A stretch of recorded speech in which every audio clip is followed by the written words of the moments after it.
नमस्कार।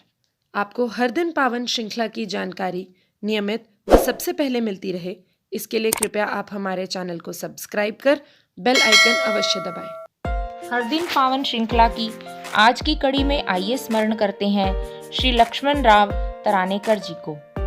मध्य प्रदेश में संघ की नींव को मजबूत करने वाले श्री लक्ष्मण राव जी का जन्म 30 जनवरी 1926 को इंदौर के पास सांवेर में हुआ था। उनकी प्राथमिक शिक्षा सांवेर तथा इंदौर के शिवाजी राव हाई स्कूल में हुई।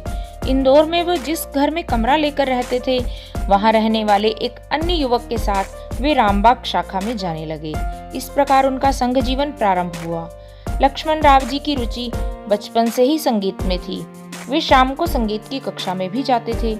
इस कारण कुछ समय के लिए उनकी शाखा छूट गई, पर संघ वालों ने उनसे संपर्क बनाए रखा। इसका परिणाम यह हुआ कि वे फिर से शाखा में आने लगे। उन्होंने 1943 में इंदौर से प्रथम वर्ष तथा 1947 में द्वितीय वर्ष का प्रशिक्षण लिया। 1952 में एमए की उपाधि लेकर वे प्रचारक बन गए। भोपाल, विदिशा, ग्वालियर, शिवपुरी, मुरैना आदि में काम करते हुए 1968 में उन्हें ग्वालियर का विभाग प्रचारक बनाया गया। 1980 से 86 तक वे इंदौर के विभाग प्रचारक रहे। इसके बाद वे प्रांत के बौद्धिक तथा संपर्क प्रमुख भी रहे। जब स्वास्थ्य संबंधी समस्याओं के कारण प्रवास कठिन होने लगा, तो उन्होंने प्रत्यक्ष दायित्वों से मुक्ति ले ली। लक्ष्मण राव जी सरलता और सादगी की प्रतिमूर्ति थे। संघ का विचार और अनुशासन उनके रक्त के कण-कण में बसा था।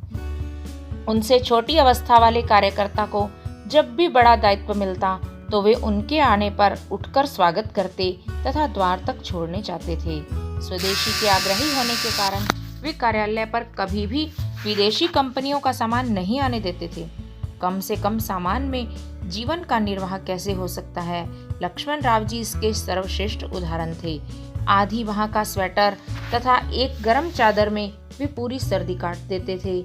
गर्मी में कूलर तो दूर, प्राय वे पंखा भी नहीं चलाते थे। अपने भोजन जलपान के प्रति उदासीन, पर दूसरों की आवश्यकता के प्रति वे सदा सजग रहते थे। किसी को सिखाने की सर्वश्रेष्ठ विधि भाषण नहीं, आचरण है, इस और उनका पूरा ध्यान रहता था। डाकघर की लापरवाही से कई पत्रों के टिकट पर मोहर लगनी रह जाती थी। प्राय लोग उन्हें फिर प्रयोग कर लेते हैं, पर लक्ष्मण राव जी उन्हें कलम से काट देते थे। कार्यकर्ता सक्रिय हो या निष्क्रिय, लक्ष्मण राव सबसे संपर्क बनाए रखते थे। जब ग्वालियर में संघ का कार्यालय का भवन बना, तो उन्होंने सैकड़ों पुराने और ग्वालियर से बाहर रह रहे कार्यकर्ताओं को पत्र लिखे। अतः संपूर्ण राशि का 2/3 ऐसे लोगों से ही मिल गया। बड़े कार्यक्रम की बजाय छोटे कार्यक्रमों की ओर उनका अधिक रुझान रहता था। वे कार्यकर्ता को ठोक बजाकर जिम्मेदारी देते थे। अतः उन्होंने जिसे जो काम दिया, उसने वह पूरा किया। सामूहिक चिंतन एवं निर्णय की संघ पद्धति का उन्होंने सदा पालन किया।